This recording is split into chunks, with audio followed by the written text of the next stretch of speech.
আমরা লেকচার 40 শুরু করব আর আজকের ডিসকাশন পয়েন্টটা হচ্ছে ফেজ রুল।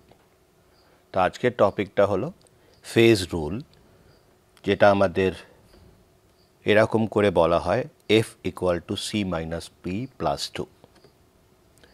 তা আমরা আগে ফেজ রুল যখন ফেজ ডায়াগ্রাম আমরা প্লট করছিলাম কিংবা ক্যালকুলেট করছিলাম, তখন আমরা ফেজ রুল একটা পয়েন্টেই দেখেছি, সেটা হচ্ছে ইনভ্যারিয়েন্ট পয়েন্ট, ইউটেকটিক, পেরিটেকটিক অথবা ইউটেকটয়েড পয়েন্টে। আমাদের এবারে দেখতে হবে পুরো ফেজ ডায়াগ্রামে ওই ডিগ্রি অফ ফ্রিডম যেটা এফ বলা হচ্ছে সেটা কি করে বার করব। সেটা বার করতে গেলে আমাদের ফেজ রুলটা সম্বন্ধে জানতে হবে এবং সেটাই আজকের আলোচ্য বিষয়। তা ফেজ রুল যখন আমরা জানব তার আগে বলে রাখা দরকার যে ফেজ রুল কিভাবে এলো। তা ফেজ রুল বের করেছিলেন উইলিয়ার্ড গিবস 1876-এ এবং একটা সিস্টেমকে ডিফাইন করার জন্য একটা সিম্পলিফাইড রুল, যেটা বলা হচ্ছে যে আমার সিস্টেম ডিফাইন করতে গেলে মিনিমাম ভেরিয়েবল কটা লাগে এবং সিস্টেম সিঙ্গেল কম্পোনেন্ট হতে পারে, মাল্টি কম্পোনেন্ট হতে পারে, সিঙ্গেল ফেজ হতে পারে, মাল্টি ফেজ হতে পারে। আমি যদি একটা সিস্টেমকে ইনিশিয়ালি ধরে নিই হেটেরোজিনিয়াস সিস্টেম, এবং হেটেরোজিনিয়াস সিস্টেমে আমি ধরছি যে মাল্টি কম্পোনেন্ট হতে পারে এবং মাল্টি ফেজ সিস্টেম, যখনই সিস্টেমে আমি স্টেটটাকে ডিফাইন করব, এবং থার্মোডিনামিক্সের স্টেটটা মানে ফর্ম নয়, যে একটা গ্যাস, লিকুইড কিংবা সলিড নয়। স্টেট বলতে বোঝায় যে ইকুইলিব্রিয়াম অফ এ সিস্টেম, এবং সেই স্টেটটা কিছু ভেরিয়েবল দিয়ে ডিফাইন করা হয়। ঠিক আছে, যেমন আমি ধরে নিই গ্যাস। আমি যদি একটা ক্লোজ সিস্টেম নিই, একটা গ্যাস নিই, এবং গ্যাসটাকে যদি আমি ডিফাইন করতে চাই, গ্যাসের ইকুইলিব্রিয়ামটাকে যদি আমি ডিফাইন করতে চাই, অথবা স্টেট অফ সিস্টেম যদি আমি ডিফাইন করতে চাই সেই ক্লোজ সিস্টেমটা, সেখানে আমি ইকুয়েশন অফ স্টেট ইউজ করতে পারি। এবং ইকুয়েশন অফ স্টেটটা কি? PV = nRT। তা আমরা যখন ওই হেটেরোজিনিয়াস সিস্টেমটাকে ডিফাইন করব, তখন আমাকে যে ভেরিয়েবলগুলো থাকতে পারে, কম্পোজিশন, টেম্পারেচার, প্রেশার, ভলিউম, তা সেখানে আমি দেখব যে আমার ইকুইলিব্রিয়াম ডিফাইন করতে হয়তো দেখা যাবে খুব minimum number of independent variables লাগছে। এবং সেটা একদিক থেকে করা যায়, যেমন আমি ধরছি যে একটা গ্যাস আছে, একটা এনক্লোজারে গ্যাস আছে এবং সেটা ক্লোজ সিস্টেম, এবং সেই গ্যাসটার, এবং ধরা যাক যে ওই গ্যাসটা ওয়ান কম্পোনেন্ট গ্যাস। ঠিক আছে, সেই ওয়ান কম্পোনেন্ট গ্যাসটা আমি ধরে নিলাম H2 গ্যাস অথবা O2 গ্যাস। সেটাকে যদি আমি ইকুইলিব্রিয়াম ডিফাইন করতে চাই, তাহলে আমার দেখব যে ওটাকে আমি ইকুয়েশন অফ স্টেট দিয়ে ডিফাইন করতে পারি, এবং ধরে নিই ওটা আইডিয়াল গ্যাস। ঠিক আছে, তখন আমি ইকুয়েশন অফ স্টেট যেটা করব সেটা হচ্ছে PV = nRT। আমি যদি P এবং V কে ডিফাইন করি, আমি যদি ফিক্স করি, তাহলে টেম্পারেচারটাই অটোমেটিক্যালি ফিক্স হয়ে যায়, কারণ ওই ইকুয়েশনটাই আমাকে ফিক্স করে দিচ্ছে PV জানলেই। তার মানে আমার কটা ভেরিয়েবলকে জানতে হচ্ছে যদি সিস্টেমটাকে ডিফাইন করতে হয়? দুটো ভেরিয়েবলকে জানতে হচ্ছে। এবারে যদি আমি টু ফেজে যাই, টু ফেজ ধরা যাক জল আছে, ওয়াটার লিকুইড আছে এবং তার সঙ্গে ভেপার আছে। ঠিক আছে, এরম একটা সিস্টেম যদি ধরি, তখন দেখব যে আমার যে কোনো একটা ভেরিয়েবল, প্রেশার কিংবা টেম্পারেচার, সেটা ফিক্স করলেই কিন্তু আমার সিস্টেমটাকে বোঝা যাবে, ডিফাইন করা যাবে। আবার যদি দেখি যে জলের তিনটে ফেজই রয়েছে, লিকুইড, সলিড এবং ভেপার, এবং ক্লোজ সিস্টেমে, তখন দেখব যে সেখানে আমার ওই পার্টিকুলার সিস্টেমটাকে ডিফাইন করতে গেলে আমার টেম্পারেচার, প্রেশার সব কিছুই আমার ফিক্স হতে হবে, কারণ ওই যে একটা পয়েন্ট পাবো, ইকুইলিব্রিয়াম পয়েন্ট পাবো, সেই ইকুইলিব্রিয়াম পয়েন্টটা আমরা কখনোই অন্য কোনো টেম্পারেচার, অন্য কোনো প্রেশারে পাবো না। এবং সেটা আমার বেসিক্যালি আমি বোঝা যাচ্ছে যে আমি কোনো কিছুই ভ্যারি করতে পারি না। ঠিক আছে, কিন্তু যখন আমি লিকুইড, ভেপার দেখেছি, তখন কোনো একটা আমি ভ্যারি করতে পারি, এবং ফেজটা চেঞ্জ হবে না, ফেজটা সেম থাকবে, ঠিক আছে। এবং ভেপারের ক্ষেত্রেও দেখেছি যে আমি টেম্পারেচার প্রেশার দুটোই ভ্যারি করতে পারি, ফেজ আমার সেম থাকবে, আমার একটা আলাদা আর একটা স্টেট অফ ইকুইলিব্রিয়ামে পৌঁছাবে, ঠিক আছে। তো এইগুলো আমার একটা analytical way of deciding that, আমার একটা অ্যানালিসিস করতে করতে আমি বার করতে পারি। কিন্তু দেখা যায় যে আমার সিঙ্গেল কম্পোনেন্ট সিস্টেম, যেটা সিম্পল সিস্টেম, সেটা আমরা তবু অ্যানালিসিস করে বার করতে পারি। যদি মাল্টি কম্পোনেন্ট সিস্টেম হয় এবং মাল্টি ফেজ সিস্টেম হয়, তখন তার ইকুইলিব্রিয়াম ভেরিয়েবলগুলো বার করা কিন্তু অত সোজা নয়। মানে অ্যানালিসিস করে করে মানে আমি অ্যানালিটিক্যালি যদি বার করতে চাই তাহলে কিন্তু সেটা খুবই শক্ত। তার জন্য কি দরকার, একটা সিম্পলিফাইড ইকুয়েশন যদি আমি পাই, সেই ইকুয়েশনটা আমাকে দেবে যে কতগুলো ভেরিয়েবল লাগতে পারে ওই সিস্টেমটাকে ডিফাইন করতে গেলে। এবং সেই কতগুলো ভেরিয়েবলের মধ্যে আর একটা জিনিস খুব জরুরি, সেটা হচ্ছে ইন্ডিপেন্ডেন্ট, মানে একেও অন্যের ওপর ডিপেন্ডেন্ট হবে না। সেই ততগুলো ভেরিয়েবল আমার লাগতে পারে সিস্টেমের ইকুইলিব্রিয়ামটা ডিসাইড করতে। এবং সেখানেই ফেজ ইকুইলিব্রিয়া এবং থার্মাল এবং প্রেশার ইকুইলিব্রিয়াম অথবা মেকানিক্যাল ইকুইলিব্রিয়াম লাগবে, মানে সিস্টেমটা মানে গ্লোবাল ইকুইলিব্রিয়ামে থাকবে। এবং আর একটা জিনিস, তখন আমরা কিন্তু এটা ডিসাইড করতে পারবো একটা সিম্পলিফাইড ইকুয়েশন দিয়ে, যেটা হচ্ছে ফেজ রুল, যে কতগুলো ইন্ডিপেন্ডেন্ট ভেরিয়েবলস আমার লাগতে পারে ওই সিস্টেমটাকে ডিফাইন করতে। সেই ফেজ রুলটাই কিন্তু, তার মানে বোঝা যাচ্ছে ফেজ রুলের অসীম গুরুত্ব আছে, কারণ সেটা আমাকে একটা কমপ্লিকেটেড হেটেরোজিনিয়াস সিস্টেম ডিফাইন করতে সাহায্য করছে। তো সেই ফেজ রুল সম্বন্ধে আলোচনা আজকে আমরা করব। তা ফেজ রুল করার আগে আমাদের যেটা লাগবে সেটা হচ্ছে কিছু কিছু জিনিসকে ডিফাইন করতে হবে। যেমন আমার এখানে ফেজ রুল হচ্ছে কি, F equal to C minus P plus 2। তো এখানে সিটা কি, সি হচ্ছে কম্পোনেন্ট। আর যখনই আমরা কম্পোনেন্ট বলবো, এবারে দেখতে হবে যে একটা হেটেরো কম্পোনেন্ট সিস্টেম, মানে অনেকগুলো কম্পোনেন্ট যদি থাকে এবং অনেকগুলো কনস্টিটিউয়েন্টস থাকে, এখানেই একটা নতুন টার্ম আমরা ইন্ট্রোডিউস করছি, সেটা হচ্ছে কনস্টিটিউয়েন্টস। তাই এখানে কম্পোনেন্ট ডিফাইন করার জন্য আমরা দুখানা টার্ম ইউজ করছি, কনস্টিটিউয়েন্টস অ্যান্ড কম্পোনেন্টস। এবারে কনস্টিটিউয়েন্টস আর কম্পোনেন্টস ইন এ সিস্টেম, সব কিছুই কিন্তু আমরা সিস্টেমের ওপর, সিস্টেমের বেসিসে আমরা দেখছি। আমরা যখন ফেজ রুল ডিফাইন করব, তখন কিন্তু কনস্টিটিউয়েন্টস আর কম্পোনেন্টস কিন্তু এক হবে না, বেশিরভাগ ক্ষেত্রেই এক হয় না। কিছু কিছু ক্ষেত্রে এক হতেও পারে, কিন্তু ম্যাক্সিমাম ক্ষেত্রে এক হয় না, ঠিক আছে। তো সেটা দেখা যাক, ডিফাইন করা যাক, কীভাবে একটু অ্যানালিসিস করা যাক। আমি যদি একটা সিস্টেম ভাবি, যেমন আমি ধরছি সিম্পল সিস্টেম একটা ধরা যাক, এক হচ্ছে যে আমি ধরলাম আয়রন। আয়রনের ক্ষেত্রে আমরা এটা নিতে পারি, যেটা হচ্ছে যে আয়রন সলিড হতে পারে, ভেপার হতে পারে, অথবা লিকুইড হতে পারে, ফাইন। এবং একটা পার্টিকুলার ক্লোজ সিস্টেমে তিনটে ফেজই কোএক্সিস্ট করতে পারে। কিন্তু যদি আমি দেখি প্রত্যেকটা ফেজে কটা কনস্টিটিউয়েন্ট আছে, আইদার লিকুইড আয়রন আছে, সলিড আয়রন আছে, অথবা ভেপার আয়রন আছে, তার মানে এখানে কনস্টিটিউয়েন্টও এক,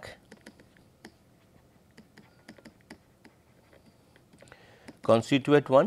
আর হচ্ছে প্রত্যেকটা ফেজে যদি আমি ওই পার্টিকুলার কনস্টিটিউয়েন্টের কম্পোজিশন দেখতে চাই, তা আমার কতগুলো ভেরিয়েবল থাকতে পারে, কম্পোজিশন ভেরিয়েবল একটাই ভেরিয়েবল থাকতে পারে, সেটা হচ্ছে একটা সিঙ্গেল কম্পোনেন্ট সিস্টেম, কারণ একটা এই আয়রনটাই প্রত্যেকটা ফেজের কম্পোজিশন দেখাচ্ছে, ঠিক আছে। তা কম্পোনেন্টস কি হবে তখন, ওয়ান। এবারে দেখা যাক আমার H2O, এখানেও এটা সলিড হতে পারে, ভেপার হতে পারে, লিকুইড হতে পারে। তা এখানেও কিন্তু কটা কনস্টিটিউয়েন্টস,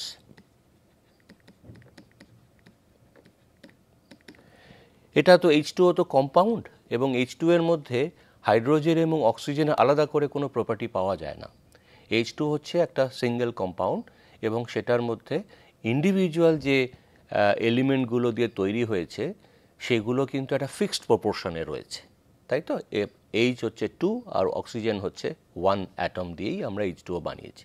এবং H2O বানানোর পরে কিন্তু হাইড্রোজেন এবং অক্সিজেনের আলাদা কোনো প্রপার্টি ওর মধ্যে আর দেখা যাচ্ছে না। H2O একটা সেপারেট প্রপার্টি হিসেবে এক্সিস্ট করছে, তাই তো? তার মানে এটাকে আমি ধরতে পারি একটা সিঙ্গেল কনস্টিটিউয়েন্ট। ফাইন। এবং দেখা যাক আমার এই সলিড, ভেপার এবং লিকুইডে যে কম্পোজিশনটা দেখব সেটা ডিফাইন করতে গেলে আমার কটা কম্পোনেন্ট, কটা কনস্টিটিউয়েন্ট লাগছে? একটাই কনস্টিটিউয়েন্ট লাগছে। তার মানে আমার আর দ্বিতীয় কোনো কনস্টিটিউয়েন্ট লাগছে না। তার মানে এখানেও কনস্টিটিউয়েন্ট হচ্ছে 1 আর কম্পোনেন্ট হচ্ছে 1। ফাইন। এইবারে আমি যদি থার্ড দেখি, এখানে এইবারে সিচুয়েশনটা একটু কঠিন হবে। সেটা হচ্ছে আমি যদি দেখি sugar solution. Fine. Sugar solution হচ্ছে একটা হচ্ছে এখানে আমি কেন সুগার আমি ধরি, যদি কেন সুগার ধরি, ঠিক আছে? তো কেন সুগার সলিউশনে আমার কটা কম্পোনেন্ট কনস্টিটিউয়েন্টস আছে? আমি যখন এইখানে কেন সুগার, এখানে যদি আমি লিকুইডই ধরি, লিকুইডে যদি ধরি, একটা পার্টিকুলার ফেজ ধরলাম, তার মধ্যে আমি কিন্তু যখন কনসেন্ট্রেশন দেখব, কনসেন্ট্রেশন যখন দেখার হবে তখন কিন্তু আমার একটা থাকবে কেন সুগার আর একটা থাকবে ওয়াটার। ফাইন। তা আমি এই কেন সুগারের কনসেন্ট্রেশন আমি ভ্যারি করতে পারি, ঠিক আছে? ওয়াটারের কন্টেন্টটা কম বেশি করে অথবা কেন সুগারের কন্টেন্টটা কম বেশি করে। তার মানে এখানে কটা কনস্টিটিউয়েন্ট হচ্ছে? কনস্টিটিউয়েন্ট হচ্ছে কতগুলো কনস্টিটিউয়েন্ট হচ্ছে? আমি যদি কেন সুগার ধরি, কেন সুগারের মধ্যে আমি দেখতে পাচ্ছি যে আমার যে ইন্ডিপেন্ডেন্ট কনস্টিটিউয়েন্টস যেটা আমার কম্পোজিশনটাকে ডিফাইন করবে সেটা হচ্ছে 2। তার মানে আমার এখানে কনস্টিটিউয়েন্টস হচ্ছে, আমি কিন্তু আসলে কিন্তু এটা লিকুইড এবং তার মধ্যে কনস্টিটিউয়েন্টস হচ্ছে 2, কম্পোনেন্ট হচ্ছে কতগুলো? 2। এখানে কনস্টিটিউয়েন্টস 2,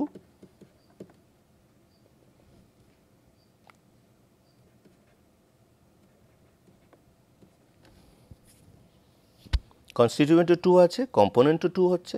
এবং আমি দেখতে পাচ্ছি যে লিকুইডে আমার এক পার্টিকুলার কম্পোজিশন, ডিফারেন্ট কম্পোজিশন যাই করি না কেন, আমার কেন সুগার কিংবা ওয়াটার দুটোরই কন্টেন্ট আমি চেঞ্জ করতে পারি। তার মানে কটা কনস্টিটিউয়েন্টস রয়েছে? দুটো, কিন্তু কম্পোনেন্টও কিন্তু দুটোই রয়েছে। কারণ আমি কম্পোজিশন যখন ডিফাইন করব, আমার প্রত্যেকটা কম্পোনেন্ট, প্রত্যেকটা কনস্টিটিউয়েন্টসকেও কিন্তু আলাদা করে ধরতে হবে। তার মানে ইন্ডিপেন্ডেন্ট কনস্টিটিউয়েন্টস আমারও কিন্তু 2 হচ্ছে। তার মানে কম্পোনেন্টটা হচ্ছে ইন্ডিপেন্ডেন্ট কনস্টিটিউয়েন্টস। কনস্টিটিউয়েন্টস আমার হচ্ছে কম্পোনেন্ট, সেটাও 2। এবারে ধরা যাক আমার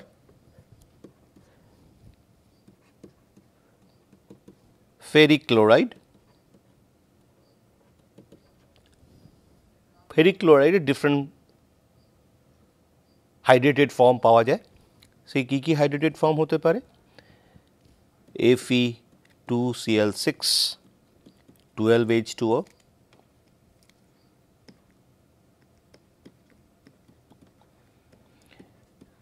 Fe2Cl6, 7H2O, Fe2Cl6, 5H2O। ওকে, এরকম করে আমি সেভারাল Fe2Cl6,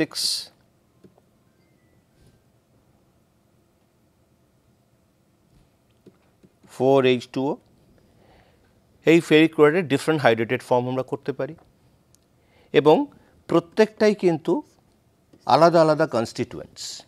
তা কটা কনস্টিটিউয়েন্টস হলো?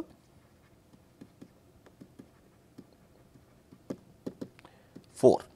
চারটে হাইড্রেটেড ফর্মই যদি রাখি তাহলে কনস্টিটিউয়েন্টস কটা হলো? 4। এবারে দেখতে হবে যে প্রত্যেকটা কনস্টিটিউয়েন্টসের মধ্যে কতগুলো কনস্টিটিউয়েন্টস আমার লাগছে আলাদা করে। এবং এখানে আরও একটা ধরি,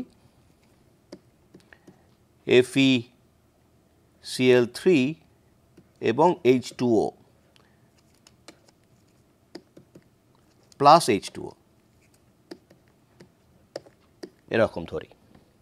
তাই এখানে কিন্তু আমার 6 কনস্টিটিউয়েন্টস হবে, কারণ 1 2 3 4 5 6টা, তো 6টা কনস্টিটিউয়েন্টস আছে। এবং 6টা কনস্টিটিউয়েন্টের মধ্যে আমি যদি দেখি যে দুখানাকে আমি যদি জানতে পারি, দুটো ইন্ডিপেন্ডেন্ট কনস্টিটিউয়েন্টসকে যদি আমি ভ্যারি করি, তাহলে প্রত্যেকটার কম্পোজিশন পেয়ে যাব। যেমন আমি যদি FeCl3 আর H2O এই দুটোর ব্যাপারে, এই দুটোকে আমি নিই আলাদা করে, দুটো কনস্টিটিউয়েন্টসকে নিই, তাহলে সেখান থেকে আমি এইটাও পেয়ে যাব, এটাও পেয়ে যাব, এটাও পেয়ে যাব, এটাও পেয়ে যাব। এবং অ্যাট দ্য সেম টাইম আমি যদি এটার সলিউশন বানাই, তারও আমি কম্পোজিশন পেয়ে যাব। তার মানে আমাকে দুখানা কনস্টিটিউয়েন্টস, যেটা আমি ইন্ডিপেন্ডেন্ট ভ্যারি করতে পারি, করে আমি প্রত্যেকটা ফর্মকে পেয়ে যেতে পারি। তার মানে কম্পোনেন্ট কটা? এটা বোঝাচ্ছে কম্পোনেন্ট হলো 2। তার মানে কম্পোনেন্টের ডেফিনেশন কি হলো? আমি কম্পোনেন্টটাকে ডিফাইন করতে পারি এইভাবে, যা minimum number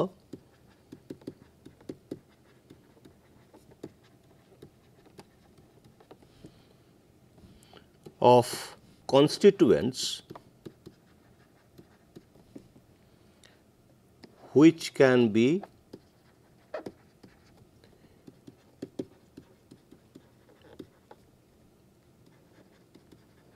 independently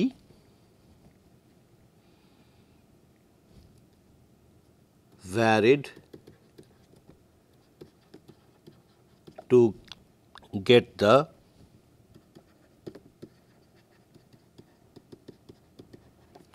composition of each phase. ওকে, সেটাই হচ্ছে কম্পোনেন্টস।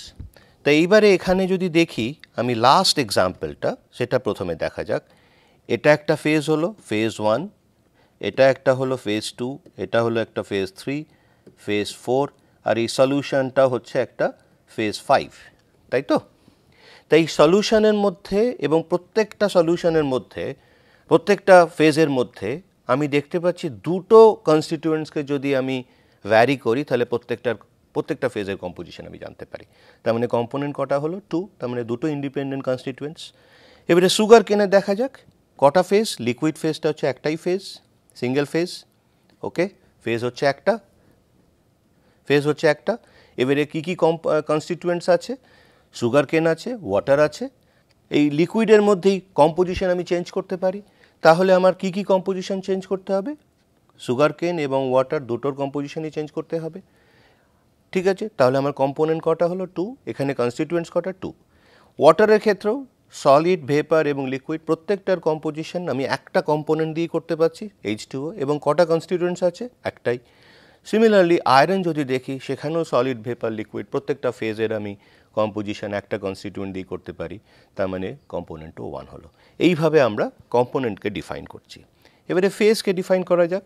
আমি যদি ফেজ ডিফাইন করি, সেটা হচ্ছে a phase is defined as a physically distinct, chemically homogeneous, আমরা এটা আগেও ডিফাইন করেছি, homogeneous part of a system separated by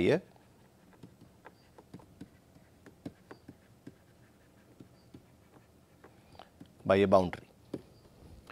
তা এটা আমার আগেই ডিফিনিশন করাই আছে, আগেও এক্সপ্লেন করেছি যখন ফেজ ইকুইলিব্রিয়া এসেছিলাম। তখন এখানে বলছে ফেজ হচ্ছে, আমি ধরতে পারি যে দুটো সেম ক্রিস্টাল স্ট্রাকচার হতে পারে। এইটা করেই আমাদের আলোচনাটা বোঝা যাবে। সেটা হচ্ছে, আমি ধরতে পারি দুটোরই সেম ফেজ। আমি ধরা যাক এটা তো আলফা ফেজ, এটা তো আলফা ফেজ, ঠিক আছে, কিন্তু দুটোর কম্পোজিশন ডিফারেন্ট হতে পারে। ওকে, তাহলেও কিন্তু এটা দুটো ফেজ হয়ে যাবে, ঠিক আছে। আবার এরকম হতে পারে দুটো ফেজের একটা সিস্টেমের মধ্যে, ক্লোজ সিস্টেমে দুটো ফেজের দুটো ডিফারেন্ট ক্রিস্টাল স্ট্রাকচার হতে পারে, ঠিক আছে। সে এরকম করে আমি প্রত্যেকটা সেকশনকে কম্পোজিশন দিয়ে অথবা স্ট্রাকচার দিয়ে আমি আলাদা করতে পারছি, ঠিক আছে। তার মানে আমার এটা ফিজিক্যালি ডিস্টিংক্ট হচ্ছে। অনেক সময় কালার ডিফারেন্ট হতে পারে, ঠিক আছে, দুটো ফেজের কালার ডিফারেন্ট হতে পারে, তখন আমি সেটা বলবো যে দুটো ফেজ রয়েছে এবং সেটা ডিমার্কেট করছে, দুটো কালারের মাঝখানে যে ইন্টারফেসটা আছে সেটা আপনার দুটোকে ডিমার্কেট করছে, তার মানে একটা বাউন্ডারিও রয়েছে, ঠিক আছে। তার মানে এখানে কম্পোজিশন বাউন্ডারি রয়েছে,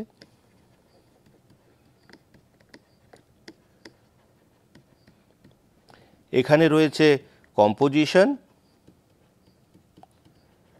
plus structure,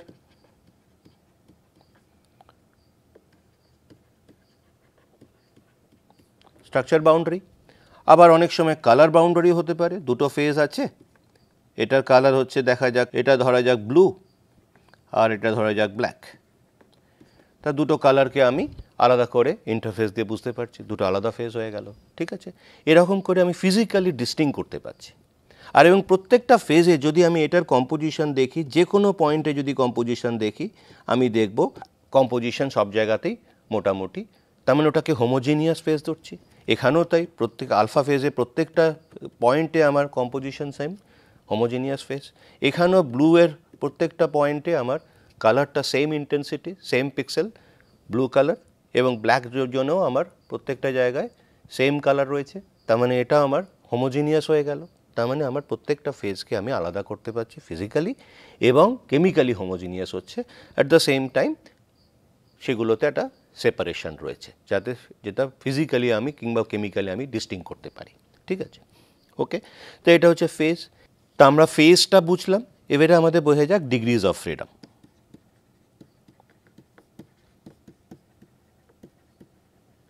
so degrees of ফ্রিডমটাকে আমরা এফ বলি।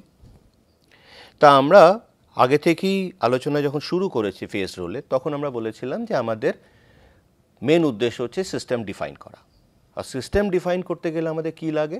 আমাদের লাগে হচ্ছে যে ভেরিয়েবলসের ভ্যালুগুলো, ঠিক আছে। এবং ডিফাইন কখন করতে পারি সিস্টেমকে? যখন সিস্টেমটা একটা ইকুইলিব্রিয়ামে পৌঁছায়। তাই জন্য আমার যদি ভালো করে দেখি যে ইকুয়েশন অফ স্টেট আইডিয়াল সিস্টেমে কি আছে, পিভি ইকুয়াল টু এনআরটি, এবং সেখানে আমি দেখতে পাচ্ছি কোনো একটা গ্যাসকে, আমি যদি আগে আলোচনা করেছি, একটা গ্যাসকে যদি আমি ইকুইলিব্রিয়ামটাকে ডিফাইন করতে চাই, তাহলে আমার লাগবে হচ্ছে প্রেশার এবং টেম্পারেচার। এই দুটো ভেরিয়েবল আমাকে স্পেসিফাই করতে হবে, তার ফলে থার্ডটাও স্পেসিফাই হয়ে যাবে। আমি যদি প্রেশার এবং ভলিউমটা যদি আমি স্পেসিফাই করি, তাহলে টেম্পারেচারটা নোন, কারণ পিভি ইকুয়াল টু এনআরটিতে আমি পিভি যদি জানি তাহলে টিটাও জানবো। তার মানে আমি প্রেশারটা ফিক্স করে দিলাম, তার মানে আমি মেকানিক্যাল ইকুইলিব্রিয়ামে পৌঁছে গেল। টেম্পারেচারটাকে ফিক্স করে দিলাম, থার্মাল ইকুইলিব্রিয়ামে পৌঁছে গেল, এবং সিস্টেমটা কমপ্লিট ইকুইলিব্রিয়ামে এলো। এবং যেহেতু এটা সিঙ্গেল কম্পোনেন্ট সিস্টেম, আমার কম্পোজিশনটা আসছেই না, ঠিক আছে। তার মানে আমি যদি ইকুইলিব্রিয়াম দেখি, সিস্টেম ইকুইলিব্রিয়াম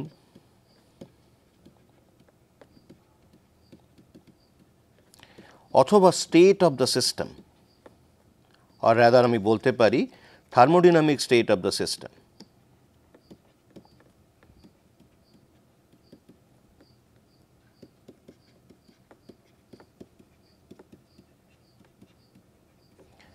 এবং সেটা আমার ডিফাইন করতে গেলে, টু ডিফাইন আমি একটা সিস্টেম ভেরিয়েবল লাগবে।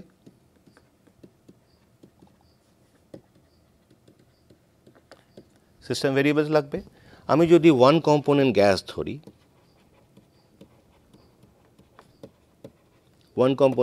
ধরি, তাহলে আমার composition we need not to consider. তার মানে, এবং ওয়ান কম্পোনেন্ট আইডিয়াল গ্যাস ধরলাম, তাহলে আমার সিস্টেম ইকুইলিব্রিয়ামটা জানার জন্য আমার লাগবে যেটা পিভি ইকুয়াল টু এনআরটি। এবারে যদি আমি পি এবং ভি যদি ফিক্স করি, আমার ইকুয়েশন অফ স্টেট, এটাকে ইকুয়েশন অফ স্টেট বলে। সেই ইকুয়েশন অফ স্টেটটাকে আমি সেটা থ্রু দিয়ে আমি টেম্পারেচারটাকে বার করতে পারি। Temperature can be found out and fixed. তার মানে আমার থার্মাল ইকুইলিব্রিয়াম হয়ে গেল,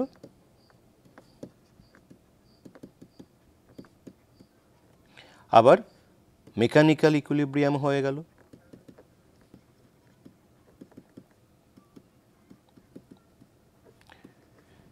এটা হচ্ছে temperature same at all points in that closed system এবং প্রেসারও same at all points of that closed system। তার মানে এটা ইকুইলিব্রিয়ামে পৌঁছে গেল। এবারে যদি আমি টু কম্পোনেন্ট নিই,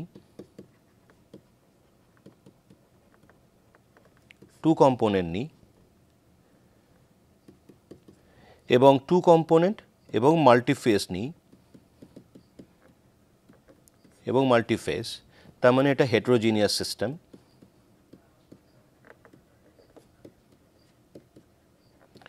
ওকে, এবং সেখানে প্রত্যেকটা phase homogeneous. Fine. Two component অথবা মাল্টি কম্পোনেন্ট মাল্টিফেজ সিস্টেম যখন নেব তখন কিন্তু আমার কি কি ভেরিয়েবলস থাকতে পারে?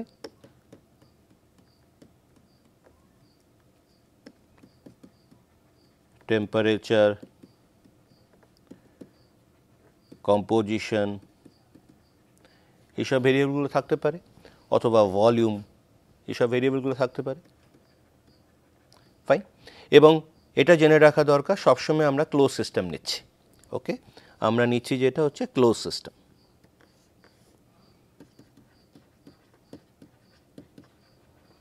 ওকে, যখন আমি ক্লোজ সিস্টেম নিচ্ছি তখন আমরা এই ক্ষেত্রে আমার কিন্তু ডিসাইড করতে হবে, টু ডিসাইড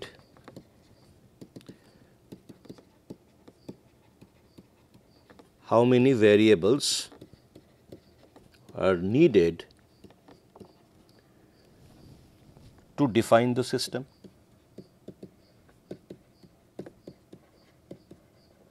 অথবা এটা বলতে পারি how many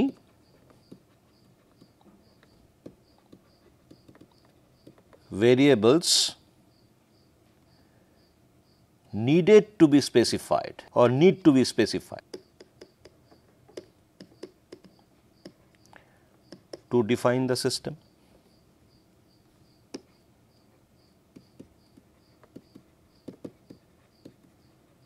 এই যখন এই দুটোকে নিয়ে বলবো সেই দুটোই কিন্তু আসলে F, degrees of freedom. So এটাই হচ্ছে ডিগ্রিজ অফ ফ্রিডম অথবা এফ। ফাইন। কিন্তু এইটা বললেই কিন্তু অনেক সময় আমাদের বুঝতে একটু অসুবিধা হবে। আমি যখন ইনভ্যারিয়েন্ট সিস্টেম অথবা নন ভ্যারিয়েন্ট সিস্টেমে যাব তখন কিন্তু আমার এই ডেফিনিশন দিয়ে বোঝাটা কিন্তু শক্ত হবে। এবারে দেখা যাক আমি কিভাবে ওটা করতে পারি। ঠিক আছে, তা আমি ওটা এইভাবে করতে পারি যে আমি সিস্টেম এই ডিগ্রিজ অফ ফ্রিডমটাকে অন্যভাবেও আমি বলতে পারি। সেটা হচ্ছে যে degrees of system alternative way to understand F, degrees of freedom। সেটা করতে গেলে আমার লাগবে হচ্ছে যে it is a number of variables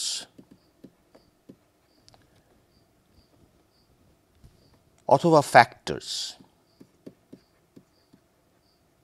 temperature হতে পারে, প্রেশার হতে পারে,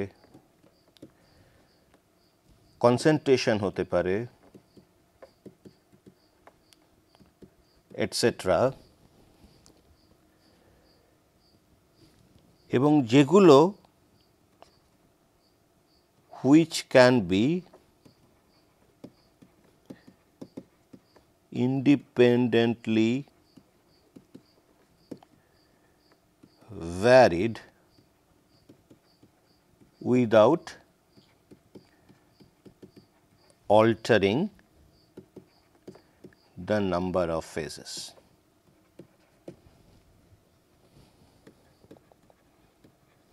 ওকে, এবং এইখানে এই ডেফিনিশনটাকে দিয়ে কিন্তু আমরা ডিগ্রিজ অফ ফ্রিডমটাকে আরও ভালো করে বুঝতে পারবো, এবং এখানেও কিন্তু ওই ইকুইলিব্রিয়ামটাকেই ডিফাইন করছি।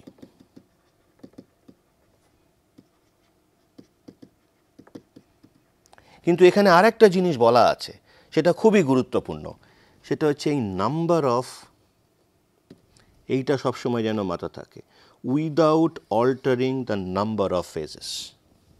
যদি ফেজ ধরা যাক যে একটা ফেজ আছে, অথবা দুটো ফেজ আছে, অথবা তিনটে ফেজ আছে, কিন্তু আমি কিন্তু যখন তিনটে ফেজ থাকবে সে তিনটে ফেজ ধরেই আমার তার ইকুইলিব্রিয়ামটাকে দেখতে হবে।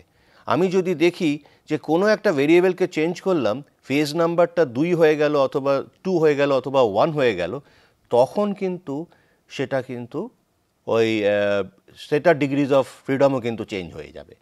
ঠিক আছে, তখন কিন্তু সেই অল্টারেশনটা করা যাবে না, ফেজ নাম্বার অফ ফেজ অল্টারেশনটা করা যাবে না, তখন আমার ডিফিনিশনটা ডিফাইন ডিগ্রিজ অফ ফ্রিডমের ডেফিনিশনটা, তখন ডিগ্রিজ অফ ফ্রিডম যে আমরা বার করছি তিনটে ফেজ সিচুয়েশনে, সেই ডিগ্রিজ অফ ফ্রিডম কিন্তু টু ফেজ সিস্টেমে কিন্তু সেটা প্রয়োগ করা যাবে না, সেটা সেই ভ্যালুটা সেম হবে না, ডিফারেন্ট হবে।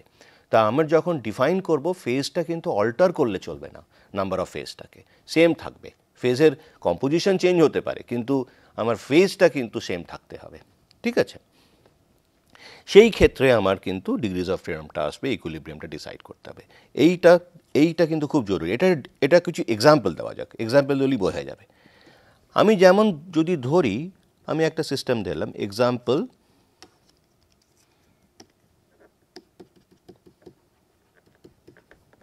এক্সাম্পল 1, আমি একটা সিঙ্গেল কম্পোনেন্ট সিস্টেমে, সেটা হচ্ছে ওয়াটার ধরা যাক, H2O ভেপার নিয়েছি, এবং এটার ইকুইলিব্রিয়াম দেখতে গেলে আমার কি কি লাগবে, টেম্পারেচার অ্যান্ড প্রেশার, এই দুটোকে স্পেসিফাই করতে হবে। অ্যাজিউমিং দ্যাট H2Oটা যদি আমি আইডিয়াল ধরে নিই, তাহলে ইকুয়েশন অফ স্টেট যেটা আইডিয়াল সিচুয়েশনে PV = nRT ধরে আমি বার করতে পারি। এবং আরেকটা জিনিস, এখানে আমি ওয়ান কম্পোনেন্ট ধরছি,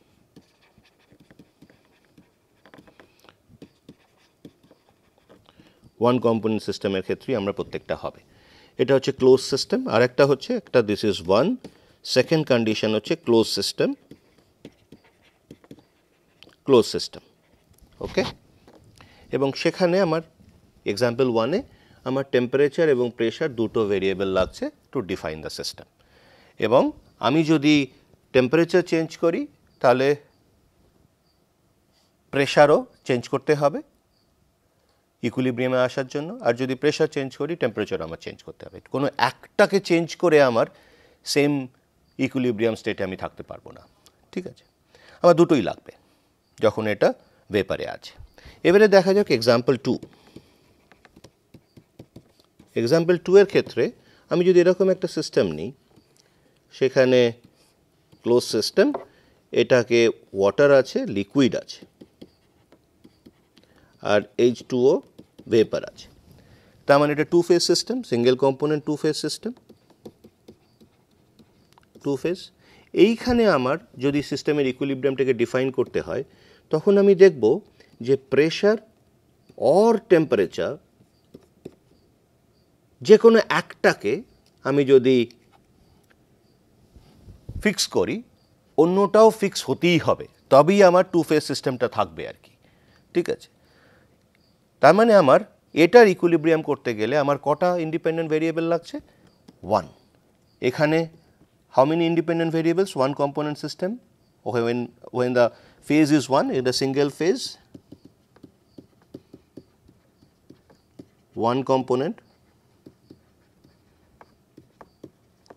F হচ্ছে 2, কারণ দুটো ভেরিয়েবলকে আমরা ইন্ডিপেন্ডেন্টলি ভ্যারি করতে পারি ইকুইলিব্রিয়াম আসার জন্য। টু ফেজ সিস্টেমে single component or one component,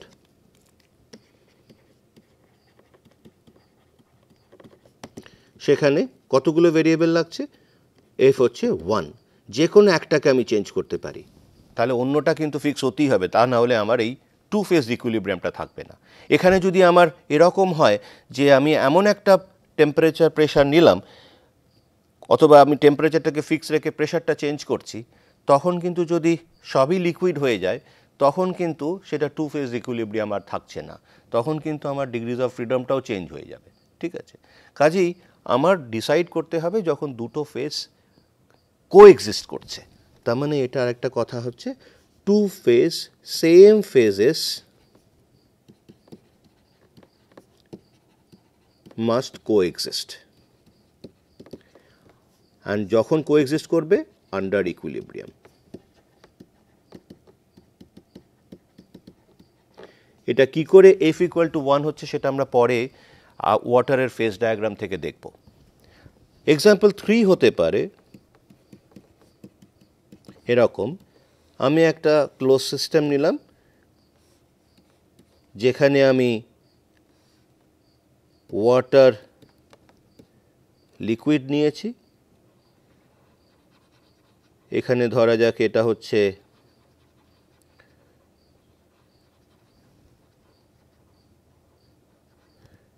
ধরা যাক H2O সলিড মানে আইস, আর এখানে H2O ভেপার। যখন থ্রি ফেজ ওয়ান কম্পোনেন্ট এবং all three phase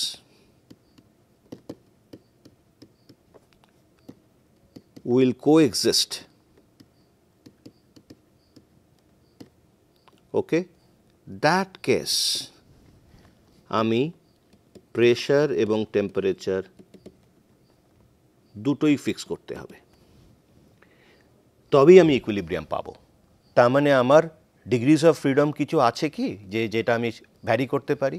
আমার এই যে এই ডেফিনিশন, লাস্টের ডেফিনিশনটা যেটা দিয়েছিলাম, যেটা হচ্ছে যে আমি এই ডেফিনিশনটা যদি দেখি, যে alternate way of defining it is a number of variables, factor T, pressure, concentration etcetera, which can be independently varied without altering the number of phases to define the system or equilibrium definition যদি করতে চাই। সেখানে কিন্তু আমি দেখব যে যখনই আমি থ্রি ফেজ ওয়ান কম্পোনেন্টে যাব তখন আমার কনসেন্ট্রেশনটা থাকছে না সাথে, কারণ ওয়ান কম্পোনেন্টের concentration it's a pure component, ঠিক আছে, সেটা কনসেন্ট্রেশন আসবেই না। সেটার ক্ষেত্রে আমি যদি কনসেন্ট্রেশন ধরি সব ক্ষেত্রেই ওয়ান হবে। এবারে সেখানে যদি আমি থ্রি ফেজকেই কোএক্সিস্ট করতে হয় ইকুইলিব্রিয়ামে আন্ডার ইকুইলিব্রিয়াম, সেখানে কিন্তু ডিগ্রিজ অফ ফ্রিডমটা জিরো হয়ে যাবে, কোনো কিছুই আমি ভ্যারি করতে পারবো না। ঠিক আছে, এখানে আমার যদি ওই ইকুইলিব্রিয়ামটাকে ডিফাইন করতে হয় সেটা হচ্ছে সব কিছুই ফিক্সড, আমার হাতে কোনো ভেরিয়েবল নেই। ওকে, সেটাকেই আমি বলছি যে ইনভ্যারিয়েন্ট পয়েন্ট অথবা জোন অথবা লাইন ইনভ্যারিয়েন্ট সিচুয়েশন। ফাইন, এটা হচ্ছে ইনভ্যারিয়েন্ট সিচুয়েশন তৈরি হয়। ওকে, ডিগ্রিজ অফ ফ্রিডম জিরো।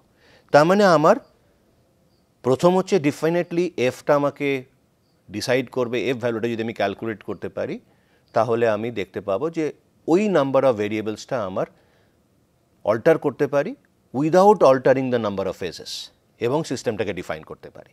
এবং তখনই আমরা কোনো রকম অ্যানালিসিস ছাড়াই শুধু এফটা দিয়ে বলতে পারি যে কতগুলো ভেরিয়েবল আমার লাগতে পারে টু ডিফাইন দ্য সিস্টেম। ঠিক আছে, সেটাই হচ্ছে এফের গুরুত্ব। এবার আমাদের পরের স্টেজটা হবে এই যে F equal to C minus P plus two, এই ইকুয়েশনটাকে আমাদের ডিরাইভ করতে হবে। সেই ডেরিভেশনটা আমরা আরেকটা এক্সট্রা লেকচার আমরা নেব, সেই লেকচারে আমরা সেই ডেরিভেশনটা এবং তার সঙ্গে আমরা বিভিন্ন যে ফেজ ডায়াগ্রাম করেছি, ইউনারি মানে আমাদের সিঙ্গেল কম্পোনেন্ট সিস্টেমে ওয়াটার এবং একটা ইউটেকটিক সিস্টেমের আমরা বিভিন্ন পয়েন্টে দেখব যে কতগুলো ভেরিয়েবল লাগতে পারে ওই পয়েন্টে যে সিস্টেমটা আমার তৈরি হচ্ছে, যতগুলো ফেজ আমার রয়েছে, যতগুলো টেম্পারেচার প্রেশার ভেরিয়েবল রয়েছে, সেই রেসপেক্টে কতগুলো মিনিমাম ভেরিয়েবল নাম লাগতে পারে to define that particular place or particular position. এবং যখনই আমরা কোনো একটা পার্টিকুলার পজিশন ডিফাইন করবো in a systematic way of a system, তখন সেটা আমরা স্টেট অফ দ্যাট সিস্টেম অথবা equilibrium of the system decide করতে পারি। তা আমরা এখন থামছি, আমরা পরের লেকচারে, যেটা লাস্ট লেকচার হবে, সেটাতে আমরা দেখব যে কি করে ফেজ রুল ডিরাইভ করতে হয়। ঠিক আছে, এবং কিছু এক্সাম্পলও আমরা দেব। ধন্যবাদ।